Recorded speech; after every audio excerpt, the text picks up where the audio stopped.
Lakers fans, what if the next headline out of El Segundo isn't about who we're chasing, but about who we dare to keep? What if the front office has arrived at a fork in the road where two names define the entire future two pillars?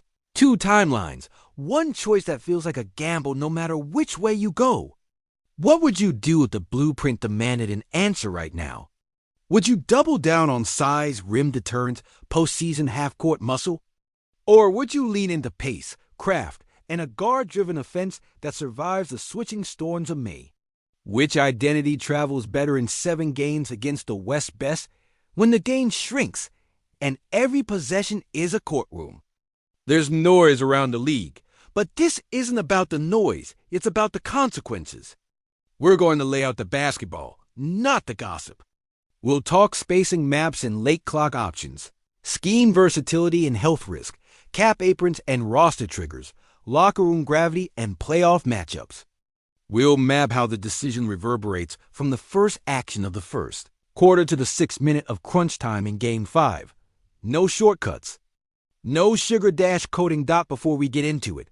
You're watching Lakers News Fan Report. If you breathe purple and gold like we do, hit that subscribe, turn on the bell, and drop a like so this breakdown finds more Lakers diehards in time to matter. We're here daily, in plain English, with the kind of detail that respects your basketball IQ. Let's frame the actual problem. The Lakers sit in that delicate band where one move can swing you from dangerous to inevitable, or from dangerous to stuck. The margin is thin because modern contention is a mosaic. Durability, fit, star hierarchy, and the realities of a punitive CBA that punishes half measures. The new rules make stack everything and pray harder. You have to choose a spine and build around it with precision. On one side is the big who tilts the court. A two-way anchor who erases breakdowns, lives above the rim on defense, and bends offenses into floaters and long twos. When he's right, he makes bad possessions survivable and good possessions lethal. He changes how opponents practice. He is a scheme in human form. We know what that looks like in purple and gold when it hums. The paint is a no-fly zone. The glass is secure. And every shooter feels a heartbeat braver because the defense behind them is a safety net. On the other side is the guard whose game grew in front of our eyes. Craft at the elbow, patience in the pick and roll, footwork that buys a sliver of daylight, touch that punishes overhelp, and an internal clock that respects the next pass as much as the next shot. He's been the connective tissue in lineups that needed a bridge, the guy who turns good spacing into great shots, who keeps advantage alive 2 beats after most actions zoom out and the dilemma crystallizes. The playoffs flatten your playbook. They poke your weak seams and repeat the poke until you respond. If the Lakers want to live in the upper room of the West, they need a tight answer to 2 questions. How are we scoring on the 5 possessions? And how are we getting stops on the final 5 possessions? Your primary co-star determines those answers. Your entire roster is drafted into that identity. There's also the clock no one escapes. Windows are finite. Contracts aren't just numbers. They are clocks. The second apron isn't just an accounting line. It's a set of handcuffs around flexibility, no easy aggregation, no easy mid-season course correct. Decide wrong, and you aren't just wrong for a week. You're wrong for a year and a half. Decide right, and you build a machine that wins the same way in November and May. Here's what's actually surfacing today, the framing that people around the league are debating, and that we're going to test on basketball terms. A blockbuster concept that forces a binary inside the building. A literal either, or in which one pillar goes out to solidify the other. In plain language, the scenario pits Anthony Davis and Austin Reeves on opposite sides of the same decision. One path, you ship out the big to convert size into perimeter certainty. The other path, you ship out the guard to convert playmaking into fortified size. It's a trade between timelines embodied by 2 names pick your identity. Live with the math. Let's examine the first framework. The big goes out, the perimeter comes in. If you move the anchor, You aren't just trading talent, you're trading a defensive ecosystem. The return would have to be a lead creator who breaks single coverage and doesn't blink when the help shows up, plus complementary size that doesn't crater your paint protection. The upside is obvious. In a West loaded with switchy wings and stacked guard rooms, having a downhill, whistle magnet creator who warps the floor liberates everyone, including the shooters you need to outpace the math. But the tax is steep. Without that anchor, your margin for error disappears. Suddenly, one bad shooting night isn't saved by a 6'24" opponent at the rim. Suddenly, drop coverage looks expensive instead of efficient. Your transition defense gets stress tested because the first shot is cleaner. Now the second framework. The guard goes out. You double down on size and defense. The return here is a downhill driver or a pull-up threat who can toggle on and off the ball, ideally with enough length to survive cross matches. The basketball is elegant. You keep the paint a locked door. You stack length, you force teams to beat your weak links from mid-range, and your offense leans on efficiency over fireworks. The risk? You must manufacture late clock creation against elite scouting. You're betting that a fortress defense plus just enough shot creation is enough to outlast shooting variance. You're also betting on health at the position that is least forgiving when WOBBLES.cap mechanics are not a vibe. They're the rails. Second apron constraints push you to choose. You can't just hoard mid-tier deals and recombine them later. Matching salary is table stakes, but you also have to consider the opportunity cost. Are you burning your last easy path to upgrading the guard room, or your last easy path to replacing elite rim protection? Picks are oxygen, but every pick you move now is one you can't use to fix a mistake in February. Basketball Fit Live in 5-man pictures. Imagine the closing five if you ride with perimeter primacy, a high-usage creator who draws two at the nail, a movement shooter who punishes top lock, a connected wing who makes the extra pass, a small ball five who can switch or show and recover, and one more spacer to keep the lane honest. That group can outpace slow-footed lineups and pull bigs into uncomfortable geography. Now imagine the closing five if you ride with size. The anchor at the five, a rangy forward who slides, a sturdy secondary guard who doesn't die on screens, a spot-up threat who cuts on time, and a calm late clock handler. That group can win a 96-possession rock fight in Denver in May. Let's be human for a second. Roles are not spreadsheets. They're felt. The locker room knows who takes the last shot, who talks in the huddle, who absorbs blame, who gets the double team on the scouting report. Fans know it too. The identity of a team is the story you tell yourself on the way to the arena. Are we the team that strangles you at the rim or the team that shakes you at the point of attack? The choice between those stories is the real headline here. There's also the LeBron factor. Not as a rumor, but as reality. Whatever choice you make has to pair with a mind that still sees the floor one frame earlier than everyone else. A perimeter-heavy approach elevates his short-roll artistry and his hit-ahead passing. A size-heavy approach keeps his defensive backline clean and asks less of him as a rebounder. Either way, your decision must reduce his load while amplifying his reads. That's the definition of roster synergy when the calendar turns. Data whispers, even if we don't park on spreadsheets.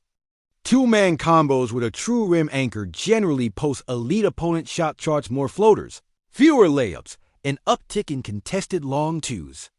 Two-man combos with a high-usage guard creator tend to spike effective field goal percentage for role players because corner threes and wide-open slot threes appear like clockwork.